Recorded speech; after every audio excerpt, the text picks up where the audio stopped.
Hello friends, कैसे हैं आप सब। उम्मीद करता हूं बहुत अच्छे से होंगे और आप लोगों की पढ़ाई बहुत अच्छे से चल रही होगी। अब इस चैप्टर का जो हम चैप्टर कंटिन्यू करेंगे that is surface area and volume. इसका last topic frustum of cone. Cone से रिलेटेड एक टॉपिक है। फ्रस्टम ऑफ कोन क्या होता है ये सबसे पहले बेसिक इसका समझेंगे। इसके कुछ फॉर्मूले जो कि लगभग कोन जैसे फॉर्मूले हैं, कोन के फॉर्मूले से इसको रिलेट करेंगे और इसको यहीं के यहीं याद करेंगे। ठीक है, तो चलिए सबसे पहले ये समझते हैं कि व्हाट इज फ्रस्टम ऑफ कोन। ठीक, तो फ्रस्टम ऑफ कोन समझने के लिए पहले आपको कोन के बारे में पता होना चाहिए। दिस इज योर कोन। अगर मैं इस कोन को, ये इसका बेस होगा, अगर मैं इस कोन को इस बेस के पैरेलली इसको कट कर देता हूं इस तरह से, parallelly, not this tape, not this tape. Okay, तो अगर मैं इसको पैरेलली कट कर देता हूं तो ये दो पार्ट्स में डिवाइड होगा। कौन कौन से पार्ट्स होंगे? एक तो ये वाला पार्ट हो जाएगा और दूसरा पार्ट क्या होगा?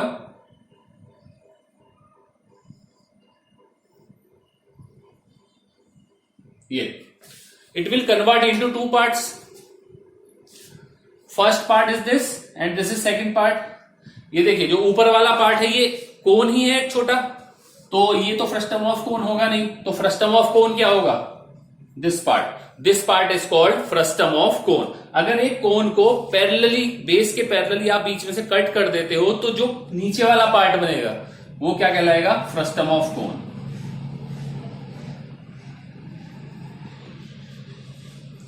फ्रस्टम ऑफ कोन ये लगभग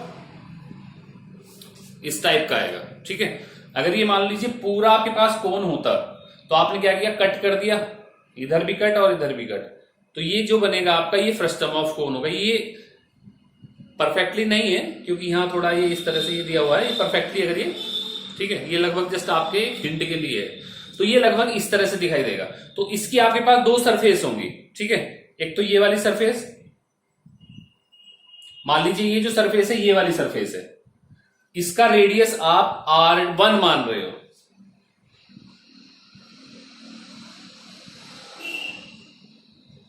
ठीक है, ये वाली इसका रेडियस, बेस रेडियस R1, और जो ऊपर वाला कट किया है आपने उसका जो रेडियस है वो R2 है।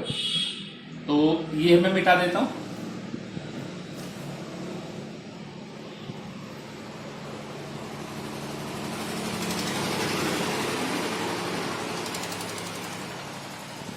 ये R2 है। ठीक है, नेक्स्ट इसकी हाइट ये h मान लीजिए, और एक स्लैंट हाइट होती है ये वाली, इसको स्मॉल l। ये लगभग जो कोन के डिनोशन थे वही सेम रहेंगे। हाइट h, ये जो हाइट है इसकी परपेंडिकुलर डिस्टेंस हमेशा हाइट होती है, दैट इज h। और ये जो ये वाली लाइन है ये मैंने आपको निशान भी लगा दिया। ये जो लाइन, ये स्लैंट हाइट जो है वो l होगी। ठीक है, तो ये आपके डिनोशन हो गए R1, R2, h हाइट और l स्लैंट हाइट। ठीक है, तो इसके भी तीन फॉर्मूले होंगे। कौन कौन से? एक सरफेस एरिया, लेटरल या कर्व्ड सरफेस एरिया, दूसरा टोटल सरफेस एरिया और तीसरा वॉल्यूम। यस, देखिए इसमें अगर आप कर्व्ड सरफेस एरिया कैलकुलेट करते हो, कर्व्ड सरफेस एरिया, तो कर्व्ड सरफेस एरिया जो होगा उसमें क्या था? कोन वाला जो था, सिंपल कोन वाला, उसके मैं एक बार फॉर्मूले लिख देता हूं।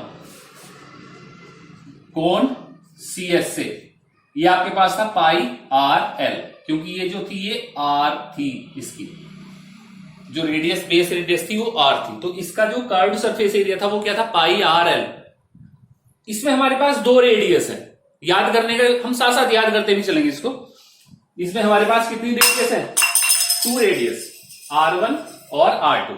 ठीक है, तो इसका जो कर्व्ड सरफेस एरिया होगा वो क्या होगा? पाई R1L plus pi R2L। Simple है भाई। तुम्हारे पास यहां जो मेन कोन था उसमें एक रेडियस थी, तो इसके लिए जो कर्व्ड सरफेस एरिया था वो पाई RL था। ठीक है, अब दूसरा, ये जो फ्रस्टम ऑफ कोन है इसमें आपके पास दो रेडियस है, एक ऊपर की रेडियस और एक नीचे की रेडियस, तो इसका जो कर्व्ड सरफेस एरिया होगा वो पाई R1L plus pi R2L। Clear है? जो बुक्स में लिखा हुआ होता है वो इस तरह लिखा होता है, pi R1 plus R2L। Clear? Now अब total surface area. Total surface area क्या होगा? मैंने आपको बताया था अपनी वीडियो में, जब total surface area calculate, curved surface area basically क्या होता है? कर्व्ड सरफेस एरिया होता है आपका चारों तरफ का एरिया, ये, ठीक है। और टोटल सरफेस एरिया क्या होगा? अगर आप इसके टॉप को और बॉटम को भी कवर कर देते हो तो उसका एरिया और ऐड हो जाता है। तो ये जो आपने कर्व्ड सरफेस एरिया लिया है, ये वाला एरिया हो गया, ठीक है। अब अगर टोटल सरफेस एरिया कैलकुलेट करना है तो आप इसको भी कवर करोगे, ठीक है। तो इसको कवर करने के लिए आपको एक सर्कल चाहिए, ये, ठीक। इसका एरिया ऐड करोगे तो सर्कल, इसकी रेडियस क्या है? R2, तो इसका एरिया क्या होगा? पाई R2 स्क्वायर, ठीक है। अब नीचे वाले को भी कवर करना पड़ेगा। नीचे वाले के लिए एक सर्कल कट करोगे और यहां पेस्ट कर दोगे, तो नीचे के लिए ये आपको अलग लेना पड़ेगा। तो इसका एरिया क्या होगा? पाई R1 स्क्वायर, ठीक है। तो टोटल सरफेस एरिया क्या होगा? कर्व्ड सरफेस एरिया प्लस इसका एरिया और प्लस बॉटम का एरिया। तो curved surface area pi R1 plus R2L plus pi R1 square plus pi R2 square. This is the total surface area. और इसका total surface area क्या होता था?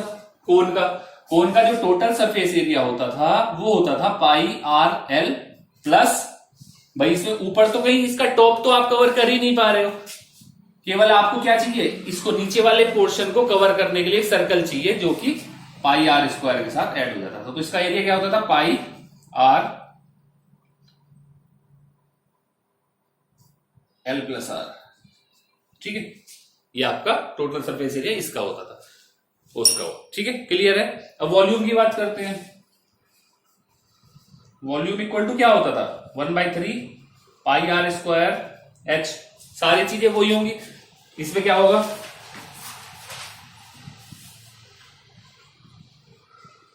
Volume होगा 1/3 पाई, H तो एज इट इज रहेगा, ठीक है। याद करने का तरीका, R1 स्क्वायर क्या था? R स्क्वायर था, तो R1 का भी स्क्वायर होगा प्लस R2 स्क्वायर। बस इसमें एक चीज याद रखनी है कि यहां R1 R2 और आएगा, ठीक है। मतलब क्या हुआ? एक बार फिर से इसको लिखता हूं मैं। वॉल्यूम था इसका 1/3 पाई R स्क्वायर H, क्योंकि मेरे पास कोन में केवल 1 R था जो बॉटम वाला R था, ठीक है। इसमें मेरे पास कितने R हैं? 2 R's, R1 एंड R2। तो इसका वॉल्यूम क्या होगा? 1/3 पाई R1 स्क्वायर H, ठीक है, प्लस 1/3 पाई R2 स्क्वायर H, ठीक है। प्लस जो याद करने वाली चीज है वो ये है 1/3 पाई, इस बार दोनों का मल्टीप्लाई R1 R2 H, ठीक है। इसमें से कॉमन निकाल लिया आपने 1/3 पाई H, ये कॉमन आया, बचा क्या? R1 square plus R2 square plus R1 R2, ठीक है। तो ये इसका वॉल्यूम होगा फ्रस्टम ऑफ कोन का, ठीक। तो समझ में आ गया होगा दोस्तों कि करना क्या है। फॉर्मूले याद अगर हैं तो सारे क्वेश्चंस आप इजीली सॉल्व कर सकते हो। सबसे बड़ी बात होती है फॉर्मूला आपको याद होना चाहिए, क्योंकि वैल्यूज आपको डायरेक्ट भी दे सकता है, क्योंकि आपके क्वेश्चंस में जो लैंग्वेज यूज करेगा या जो आपको मॉडल देगा, वो मान लो कभी आपको मॉडल देगा वो किसी ग्लास का, ठीक है, ऊपर की और नीचे की रेडियस देगा, ठीक। कभी कभी आपको एक टोपी दे देगा, ठीक है। बहुत सारी चीजें हैं आपकी, 4-5 क्वेश्चन हैं आपकी एनसीईआरटी बुक में। We will follow all the questions, I will give you the hint for all the questions, ठीक है। लेकिन उससे पहले एक इंपॉर्टेंट चीज और आती है इसमें। आपने यहां देखा था स्लैंट हाइट निकालने के लिए, तो स्लैंट हाइट निकालने के लिए जो कोन के लिए स्लैंट हाइट निकालते थे आप, वो क्या होती थी?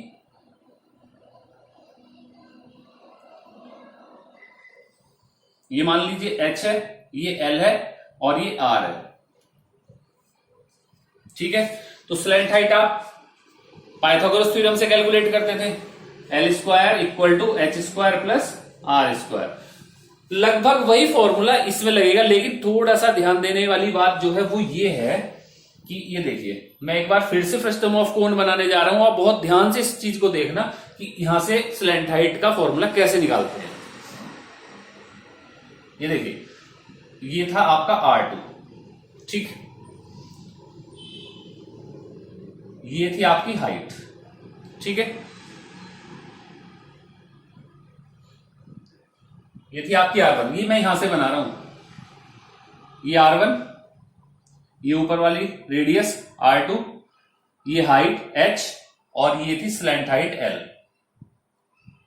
ठीक है। लेकिन ये ट्राइंगल नहीं बन रहा है, ठीक। ट्राइंगल बनाने के लिए क्या करेंगे, R2 से एक परपेंडिकुलर ड्रॉप करेंगे ये, ठीक है। जब ये परपेंडिकुलर ड्रॉप करेंगे तो ये अगर R2 है तो ये वाली डिस्टेंस भी R2 होगी या नहीं होगी, बोलिए। दिस इज R2, ठीक। ये टोटल R1 थी और ये R2, तो ये कितना बचा, ये बचा आपका R1 minus R2। It is clear और नॉट, R1 माइनस R2, ठीक है। अब इस वाले ट्राइंगल को मैं अलग बना देता हूं, ठीक है, जो कि मुझे पाइथागोरस लगाने में हेल्प करेगा। ये और ये L है। अब R2 की जरूरत ही नहीं है अभी, लेकिन ये बताओ, ये वाली डिस्टेंस अगर H है तो ये कितनी होगी, ये सेम H होगी, दिस इज ऑल्सो H, ये H आ गई। और ये वाली डिस्टेंस कितनी होगी, ये डिस्टेंस होगी R1 माइनस R2। तो अब आपके पास एक नया ट्राइंगल मिल गया परपेंडिकुलर, जो 90 डिग्री वाला ट्राइंगल है। You can apply the Pythagoras theorem. This is the hypotenuse perpendicular base. तो L square equal to H square plus R1 minus R2 का स्क्वायर, ओके। तो L square, L equal to under root H square plus R1 minus R2 का whole square. This is the formula for slant height in case of frustum of cone. It is clear. अगर ये चीजें समझ में नहीं आती एक बार में तो प्लीज इस वीडियो को एक बार रिपीट करके देखिए, और हर चीज इसमें क्लियर है कि फ्रस्टम ऑफ कोन क्या होगा। मैंने लाइव एग्जांपल और एक मॉडल के साथ आप लोगों को समझा दिया है, बहुत इजी लैंग्वेज है। सारी जितने भी मेरे इस चैप्टर के जितने भी वीडियोस हैं, अगर आप ये रेगुलर देख रहे हो, शुरू से देख रहे हो, सारी चीजें मैंने इसमें क्लियर की है कि फॉर्मूला कैसे कैलकुलेट करना है, क्या करना है। और इसका क्वेश्चन दोस्तों देखिए बना के आना है। बोर्ड में इतना हार्ड या इतना टिपिकल क्वेश्चन नहीं आता, डायरेक्ट फॉर्मूला बेस्ड क्वेश्चन आता है। फॉर्मूले आपको याद करने हैं और थोड़ा सा क्लू लगाना पड़ेगा बस, ठीक है। तो आप इसको एक बार देख लीजिए, इसका हो सके तो स्क्रीनशॉट भी ले सकते हो, और प्लीज मेहनत करिए, ठीक है। फिर नेक्स्ट वीडियो मिलते हैं, तब तक के लिए थैंक यू।